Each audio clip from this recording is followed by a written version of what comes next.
তো guys, basically আমি video করতে করতে করতে করতে অলরেডি আমার চ্যানেলে 80 থেকে 90টা ভিডিও উপরে পৌঁছেছে, কিন্তু সেরকম আমার কোনো ভিডিওতে ভিউজ আসে নাই।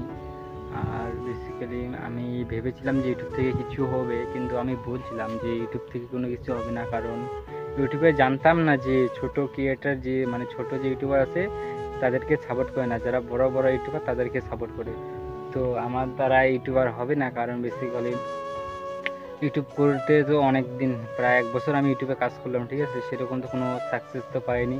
আর বেসিক্যালি মানে এখন তো বড় হয়েছি, এখন তো দিন কাজ কাম করতে হবে। তো আমি ভেবেছিলাম যে ইউটিউব থেকে হয়তো কিছু করে অবশ্যই আমাদের গ্রামের মানুষকে দেখাবো।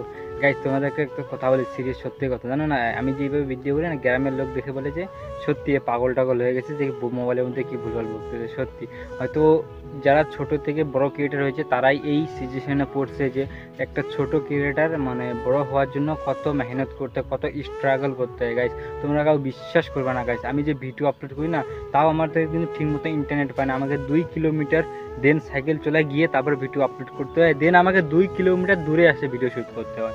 না, আমি এরকম না যে প্রতিটা ভিডিও আমি প্রাইভেট শ্যুট করি, এরকমও অনেক ভিডিও আছে পাবলিশে শ্যুট করছি।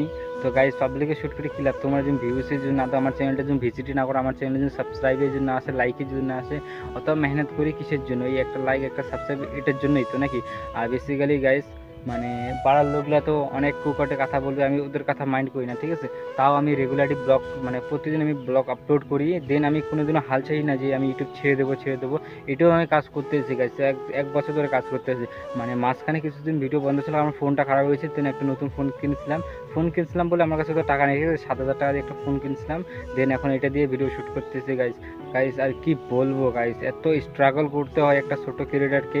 আর যখন সে দেখতে পায় যে একটা মানে অত কষ্ট মেহনত করার পরও ভিডিও আপলোড করার পর দেখে যে যখন ওর ভিডিও 10 থেকে হাই খুব জোর 20টা ভিউজ আসছে না, তখন ওই ক্রিয়েটারের মনে যে কি গুজরে না ভাই, যারা ইউটিউবিং করে তারাই একমাত্র বোঝে গাইজ। আর তোমরা তো মানে বড় বড় ক্রিয়েটারকে সবাইকে সাপোর্ট করো, আমাদের মতো ছোট ছোট ক্রিয়েটারকে জানি না কি জন্য যে সাপোর্ট করো না, হয়তো আমাদের কোয়ালিটি খারাপ, আমরা ঠিক মতন বলতে পারি না, হয়তো তোমরা এই জন্য আমাদেরকে সাপোর্ট করো না। কিন্তু গাইজ, তোমরা এটা ভাবো না যে ছোট জীবনে ছোটো না, ঠিক আছে, হয়তো আজকে আমাদের মানে ছোটো ক্রিয়েটার বাজানে আজকে আমাদেরকে সাপোর্ট করতেছে না, বাট এরকমও যে দিন আসে না যে আমরা একদিন বড় ক্রিয়েটারের মতন ভিডিও করব।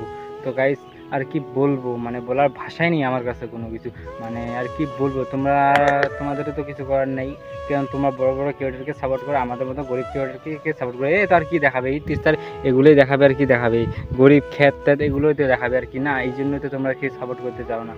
তো গাইস, আর কি বলবো, বলার কিছু নেই। যদি মনে হয় যে ভাইটাকে একটু সাপোর্ট করার দরকার আছে, তাহলে একটু চ্যানেলটা একটু সাবস্ক্রাইব করে একটা লাইক করে দিও, কমেন্ট করে দিও গাইস।